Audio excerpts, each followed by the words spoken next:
I was still at Brushwood when the electricity came on. We were only kids, 1936. And it was the greatest moment of our lives. We didn't have PowerPoints or anything, but we had the light, and that was just so wonderful because we did our homework and everything by kerosene lamps. And yeah, so getting that, so we went on a holiday, Jack and I was still at working at Crozier's, and I'd saved £5. Can you imagine? That's $10 today. I'd saved £5 plus my fare, and Jack was working as a junior baker down at the baker shop, and he had enough money to pay his fare, and he had £3 something. And we went to Goulburn to our grandparents, and we had, we were so loaded with this £5 and whatever we had. And down to Coles we went, and Coles in those days you'd buy everything for 2 and 6 and 7 and 6, or everything was something like 12, 12 and 6.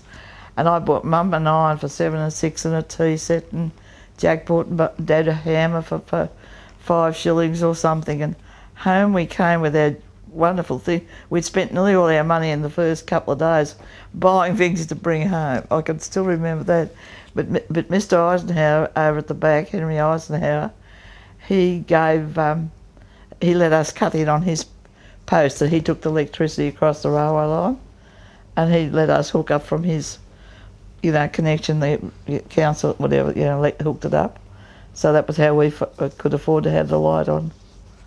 Yeah, that was when Ganmain got the electricity then. But the water didn't come on till we must have nearly come back. We come back in 52. I can't remember when the water came on. I can't remember, but that was wonderful too, when we got the water through. Well, they used to be able to fill up.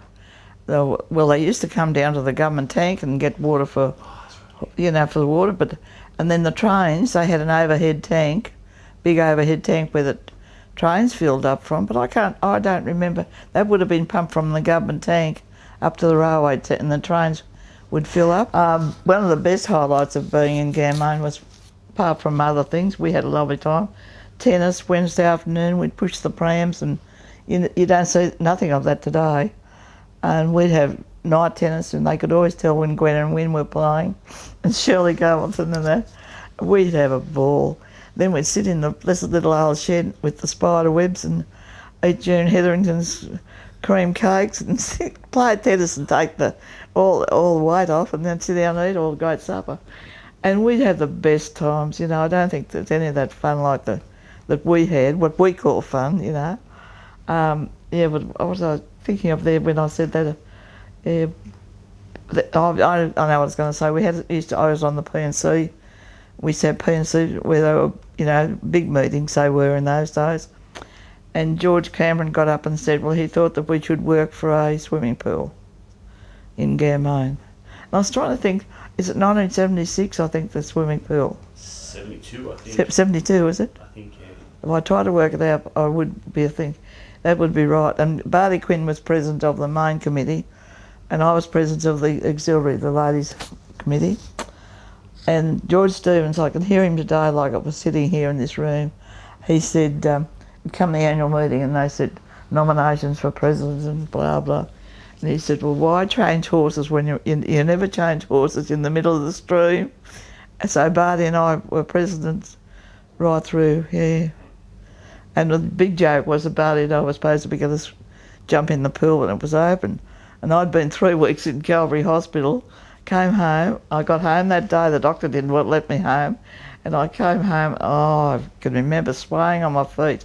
And Faye Jones brought me back again after getting up there with all the excitement of getting up there to see the pool open. But when I thought, because then my kids grew up and they'd gone away from home. And I thought, well, all that work, but I didn't have, but now I've got great-grandchildren swimming in it, so it reversed itself back again. So we've had a full life in Ganmain. Yep. And the church was a great part of my life. I loved working for the church. Nell Holgate, Barbara Harris, Wyn Pratt, Lorna Lennon, all these ones were the really, the ones that you made, your friends, and we had some great times. We worked hard. We worked hard for the school too. Worked hard for the hall.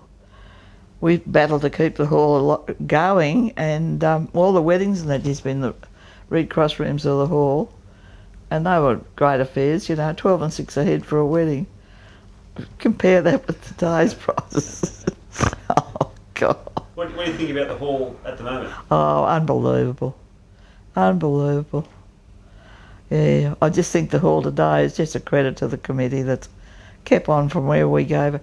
We wouldn't have even kept it going if the Shire hadn't have paid our rates and our insurance.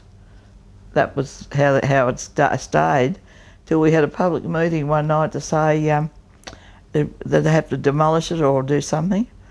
And I can remember John Hamlin getting up and saying, "Oh no, it's like up there at near Brill's garage. The picture theatre's been knocked down. That's another icon that's gone in the town." But now the town, apart from the fact that, well, I think we do still survive. We've got a bank, we've got necessities, we get the doctors coming from Coolamon twice a week.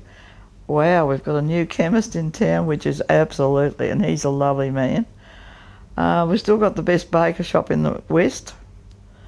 Yeah, Central Garage is still going up there, plugging along with Michael working for himself, where we used to have two owners and two mechanics and an apprentice, and now we're down to working for yourself. That's so sad. Yeah, I mean, but the town just looks absolutely beautiful. Yesterday was Thursday was Australia Day. I didn't make it. I've had to walk out because I was going to Kathy Thompson's 90th birthday, and I put her on the priority list because I had to save myself. And they said it was just wonderful. And Sue said, that's my youngest daughter that works at Central Garage, and she said, "Oh, all of your Australia Day should be held in Ganmain Park." I went up to Coolamon, and Bill Thompson's daughter, sister, Sue Ann, said the same thing. She said, if you weren't in the shade, it was your own fault.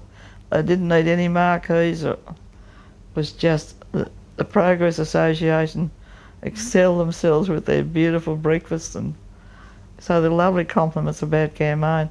And the town's a picture to look at. I mean, it's grown as far as nice homes and things, but people have to go to Wagga now to work, and which is sad because one time there was everything was so alive in Ganmain. It was, the kids had, they weren't home for an evening half the time. They're tearing out the door to basketball or down to dramatic society or concert practice or whatever, you know, young people's clubs and dances in the hall, but they're good memories. I've lived to see them all, so